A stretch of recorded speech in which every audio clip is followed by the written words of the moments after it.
déposée sur la force de l'APR, je l'interprète comme ça. L'APR est un parti qui a été créé en 2008, 3 ans après l'Alliance pour la République constituée d'hommes et de femmes engagés pour le développement du Sénégal, pour sa paix et sa sécurité, ont accédé au pouvoir en 2012. C'est la preuve que nous avons un parti combatif, composé d'hommes engagés, stratèges, qui savent comment reprendre et reconquérir un pouvoir perdu dans des contextes et des circonstances que nous connaissons. Nous n'avons pas peur du combat, c'est notre histoire. Nous avons une trajectoire qui nous permet de garder espoir. Aujourd'hui, nous avons les ressources humaines de qualité. Nous avons la vision qui est claire chez nous. Nous avons l'expérience de la gestion d'État. Je pense que ce qui nous manque, ce n'est pas beaucoup. C'est juste encaisser le coup, c'est réorganiser et justement reprendre ce qui nous doit nous revenir de droit. Donc, sur ce point, nous n'avons pas d'inquiétude. La paix est dans la phase de réorganisation. Bientôt, des annonces fortes seront données pour nous permettre de comprendre la paix est encore un parti vivant, vivace, composé d'hommes vaillants qui sont prêts à reconquérir le pouvoir. Concernant les conseils sur le dialogue, je pense que notre grand frère Sidiki a dit l'essentiel. Nous sommes des militants du dialogue, ça c'est un principe que vous pouvez partager avec nous. Mais d'un dialogue ouvert, un dialogue sincère, un dialogue inclusif, mais d'un dialogue libre avec des hommes libres qui porteraient sur ce qui est les enjeux et l'essentiel du Sénégal. Nous sommes prêts pour dialoguer sur l'économie. Nous sommes prêts pour dialoguer sur la sécurité. Nous sommes prêts pour dialoguer pour le coût de la vie, le pouvoir d'achat. Nous ne sommes pas prêts pour dialoguer sur le public. La thématique qui a été proposée est une fausse thématique qui n'a rien à voir avec l'actualité du Sénégal. On n'a pas de problème de système politique, encore moins de système électoral. Ce système politique a produit des alternances que nous envie le monde. Nous avons eu une alternance en 2012, une alternance en 2000 déjà. En 2012, nous sommes sortis récemment d'une organisation d'une élection paisible, transparente, où le parti au pouvoir a pris les meilleures garanties possibles pour permettre une alternance démocratique à présent. Nous n'avons pas de problème de système politique, encore moins de système politique. Si on veut dialoguer, dialoguons sur ce qui intéresse les Sénégalais. Sur la pêche, sur le monde rural. La crise est là-bas. Moi, nous avons dialogue bi dañ ko orienté ci lu am fula dialogue bi bu ñu ko def dialogue laabiso bu ñu ko def dialogue complot contre le peuple mais bu ñu ko def aussi dialogue validation d'un projet funeste pour l'avenir du Sénégal, pour sa démocratie. li ci des nag mooy gis ngeen li ngeen di wax barka démb li xew démb sax lay wax li xew ci assemblée nationale simulacre de justice. Jusque là on considère que lii xew ci Sénégal amul bopp amul genn ay ñuy inventé la boo nekkul juriste sax bu ubbee code pénal bi loolu lay qualifié mais li ñuy wax amul aucun lien avec la réalité des faits. Jusque là bu doon gouvernement bu am daraja am xam-xam xam Sénégal wax dëgg yàlla li ñuy wax waruloon a génn partout ministre de la justice waru ko woon génn mais nag comme ay fonctionnaires yu ñuy commandé la commande a été très claire ñëpp dégg nañ assemblée nationale la ñu ne yéen ñëpp dinañ leen tumurankel ku ñu dem ci ñun ci sa dëkk dañuy taxaw foofu xas la saaga la dig la dinañ la yóbbu sabar loolu moo am Farba Ngom dëggam lañ ko fekk ne ko yow bu soobee yàlla ay néew bés yu néew moo ci des pour ñu yóbbu la kaso tey frère am barka démb jël nañu ko yóbbu ko ci kaso bi koo xam ne liggéeyul sax ak Farba Ngom liggéeyam la doon def il n'est même pas au Sénégal ci diaspora bi lay liggéey entre Cameroun entre Gabon entre Côte d'Ivoire entre France entre Bruxelles laalewul dara ak yëfi Farba Ngom di jàpp ba dugal ci kaso xam nga ne loolu du justice bu dee justice aussi c'est du justice aveugle Matam boo fa demee tey ca Agnam oto camion gendarmerie yaa nga fa fees del loolu lan la jotee projet Farba Ngom sa famille est fouillée nuit et jour fouillée laa wax di seet compte yi xale yi jabaral ñoom ñu ngi leen di seet population Agnam bi ñu leen di brutaliser. C'est l'occasion d'ailleurs, au nom du SEN, de renouveler notre considération et notre solidarité à cette population meurtrie dans sa chair. Kon loolu bokkul ak justice gis nga justice excès de justice c'est l'injustice justice dafa am ay formes yu ñu koy def waaye justice kenn du ko commandité ba fii nag même 5 ministres yi ñuy wax dont des députés dont l'immunité a été levée li ñu leen di tuumaal ci force Covid bi dara taxawu si au départ dañoo ay milliards dañ leen di topp ba ñu ko càmbaree ba càmbar gis nañ ne booy xool sax li ñuy wax yëpp dépassé wul 6 milliards te li ñuy wax ci biir ciment yi boo ci génnee 2 milliards 749 millions yi nga xam ne moom la ñuy tuumaal ministre Mansour Faye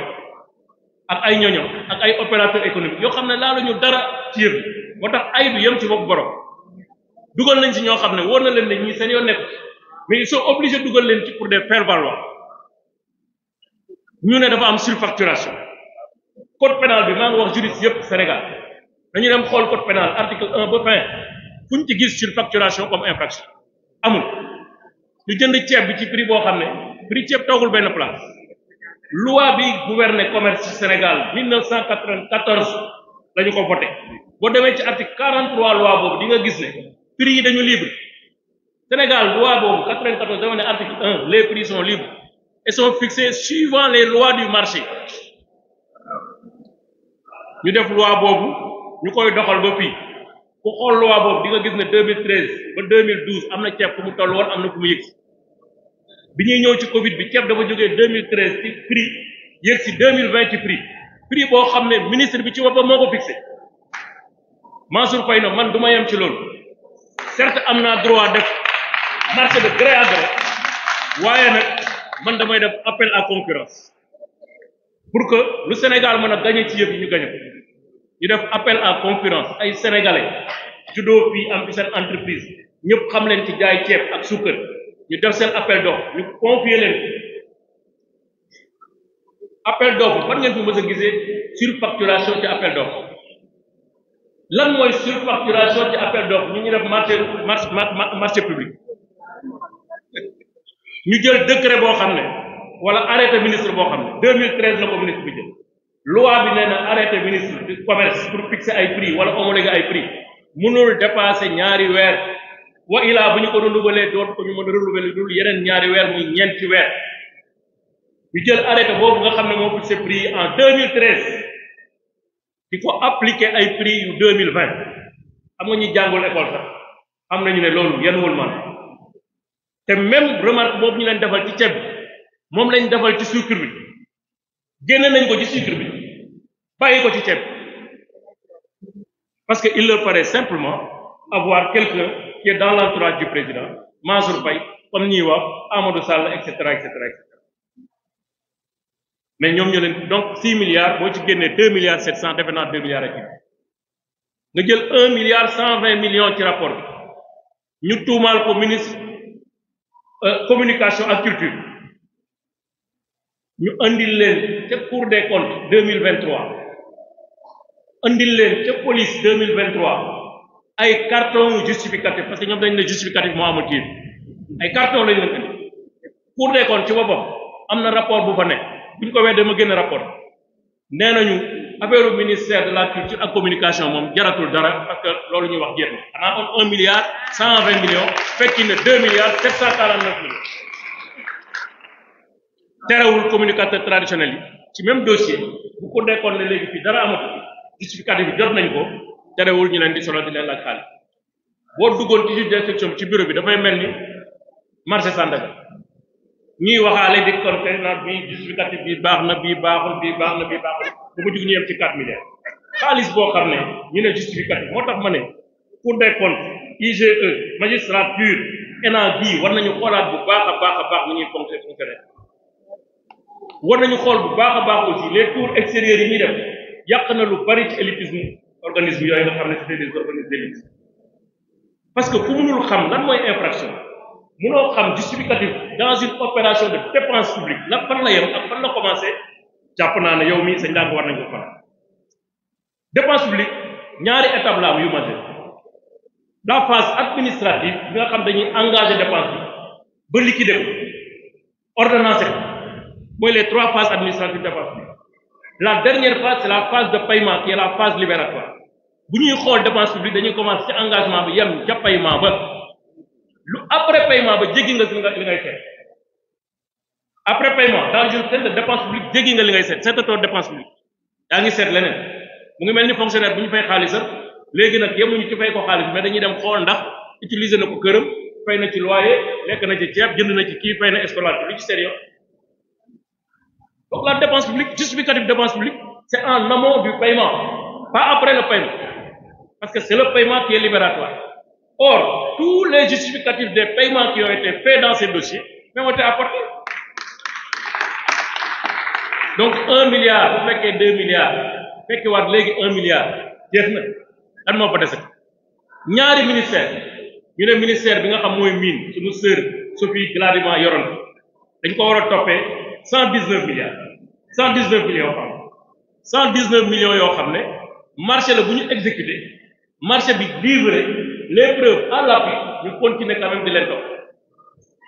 opérateur économique sénégalais bi def affaire dafa mujj cautionné 119 millions yoo xam ne exécuté ko de manière contradictoire sous la surveillance et la supervision du secrétaire général de ce ministère loolu sénégalais war nañ ko xam mu def 73 milliards 73 milliards boo xam ne dañu waroon na 73 millions boo xam ne dañu waroon construire benn bâtiment 73 millions bâtiment lañu waroon construire mais comme fond Covid dafa am période boo xam ne bu période boobu jeexee gars yi def rapport fonds yi sooma dañ koy delloowaat te ñoom loolu dañ ko soxla unité boobu dañ ko soxla biir Kédougou ñu ne nañ ko jox opérateur économique comme ça suñu trouver terrain nga xam ne xaalis bu ngi foofu waaye defal nañu engagement reconnaître na yor na suñu xaalis bu ñu trouver terrain ñu tabax ko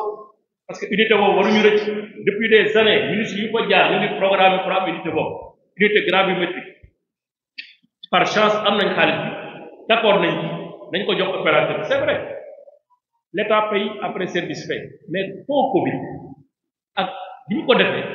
ak décret bi ko organisé joxe na esprit bi ñuy defee dépense soit nga d'accord ci esprit bi wala nga bañ a d'accord ci esprit parce que dafa dispenser des procédures administratives toutes les dépenses qui ont été organisées dans le cadre de fond Covid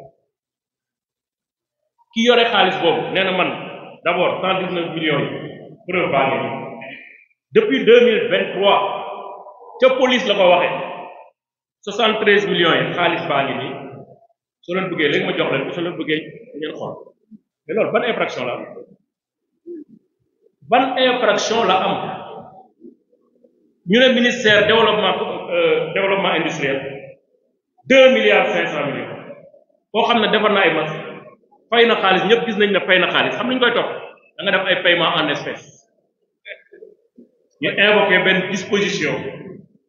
du règlement général sur la comptabilité l'article 103 104 principe du règlement général comptabilité 103 dafa ne les paiements peuvent être faits soit par virement bancaire soit par chèque soit en espèces mu atténuer ko article 104 mais léegi nag am na ay paiements yoo xam ne bu dépassé yenn montants yi ñuy fixé par loi montants yooyu dañu koy fay par virement wala par chèque mais loi boobu te ñoom xamuñu loi bi c'est une instruction de la BCEAO instruction BCEAO bi dafa ne malgré limitation boobu exonération exemption boobu am na ay cas yoo xam ne mën nañ fay pas en espèce te cas wu paiement yi ñuy def dañ ko valable paiement en espèce tailleur yi kan moo ci am compte xanaa tailleur yu mag sunu mbokk baana yi kan moo ci am compte moo tax instruction boobu nga xam ne c'est une instruction de 2017 mu ne sooy fay yëf yi da nga koy fay ci espèce parce que am na ay cas yoo xam ne nit ñi amuñu xaalis léeg-léeg sax dañ lay permettre nga fay ko par digital monnaie digitale mais loolu def naa paiement peut-être même bu ñu supposer ne c'est anormal c'est contraire à la réglementation mais c'est pas une infraction au pire des cas c'est une faute de gestion parce qu'il ne faut pas confondre faute de gestion ak infraction pénale xam ngeen kooku bu ñu defee addition yi léegi yéen ngeen calculer léegi seen calculer xam ngeen ne 6 milliards de détournement amu ko.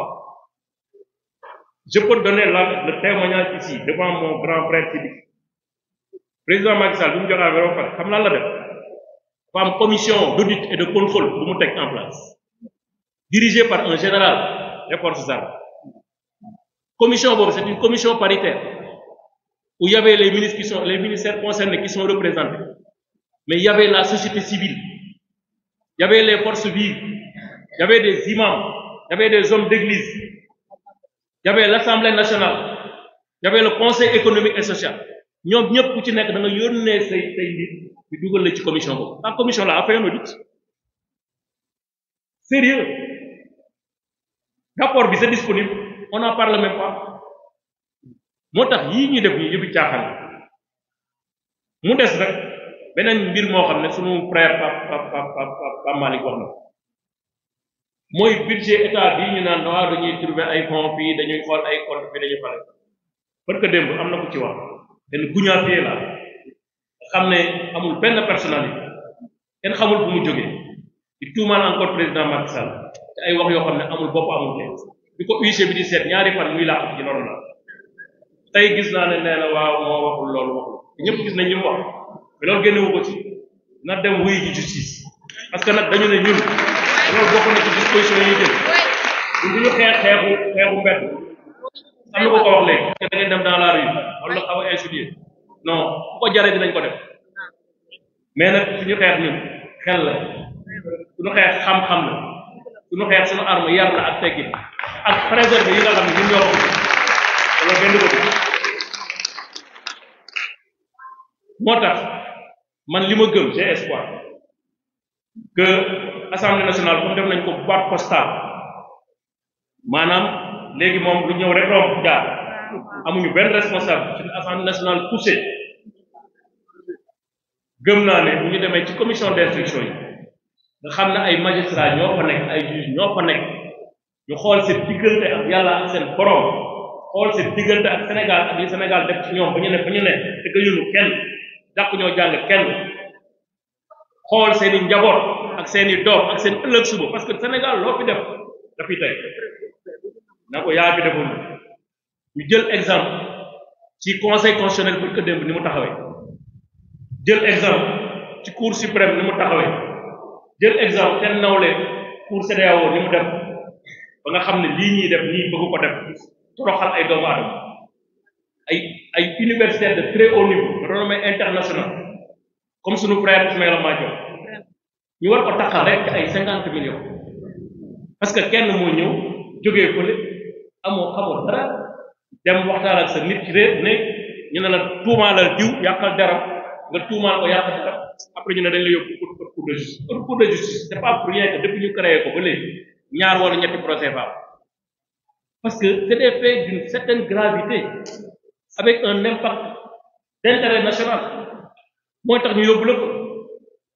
mais tuumaal nañ yow nee nga effectivement ki joxoon na ma delloo naa ko da nga jox nee na wax delloo nañ ko mais wala problème objectivement lan moo fi problème ak lan moo fi infraction xanaa yàq der